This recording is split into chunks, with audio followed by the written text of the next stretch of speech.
Welcome to Chemistry Education. Assalamualaikum warahmatullahi wabarakatuh. Salam sejahtera untuk kita semua. Salam Swastiastu, nama budaya, salam kebajikan. Di sini saya akan menjelaskan tentang apa sih ekoenzim itu. Teman-teman tahu nggak apa itu ekoenzim? Enggak. Apa sih ekoenzim itu ya?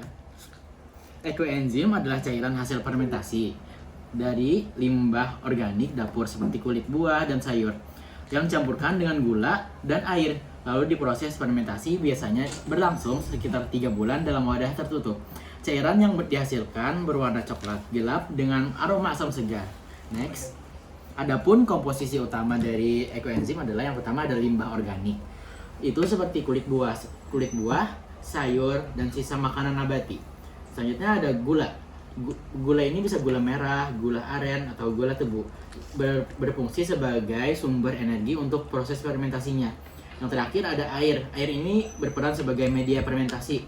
Adapun perbandingan bahan umumnya yang 1 bagian gula, 3 bagian limbah organik, dan 10 bagian air. Lanjut. Apa sih manfaat ekoenzim? Teman-teman tahu nggak manfaatnya apa? Enggak.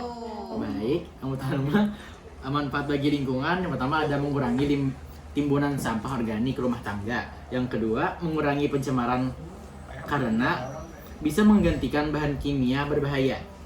Bagi kehidupan sehari-hari juga yang pertama berfungsi sebagai pembersih alami seperti pembersih lantai, pembersih kamar mandi, dapur, dan juga piring. Dan juga bisa dapat digunakan sebagai cairan pengusir serangga. Selanjutnya, pertanian. Berfungsi sebagai pupuk cair organik dan pestisida alami, meningkatnya kesuburan tanah serta mempercepat pertumbuhan tanaman.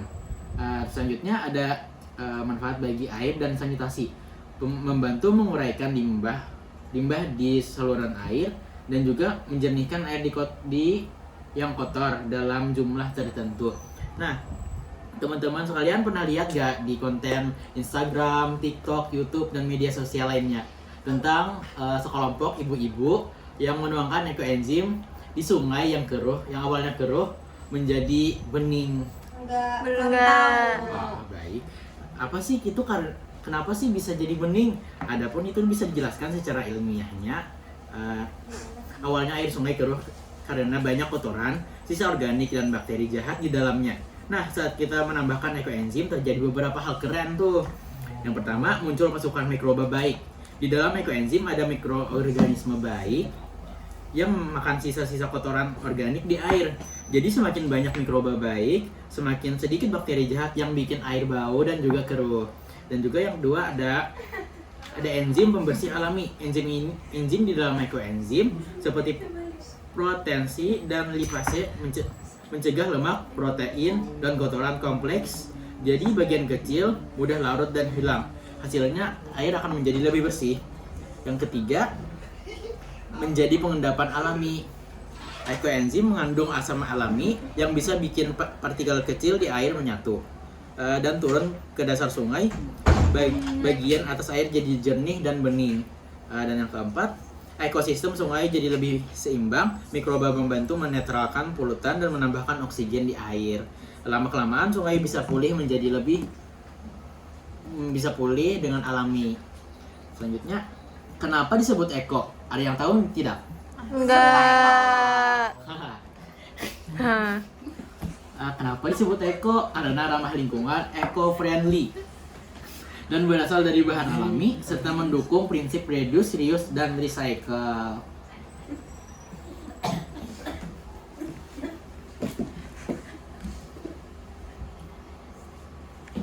Jadi dapat disimpulkan bahwa ekoenzim bukan sulap, tapi hasil karya mikroba, enzim, dan alam yang saling membantu membersihkan air. Dengan kata lain, ekoenzim membantu menyembuhkan sungai secara alami tanpa bahan kimia. Cukup sekian penjelasan dari saya. Wassalamualaikum warahmatullahi wabarakatuh.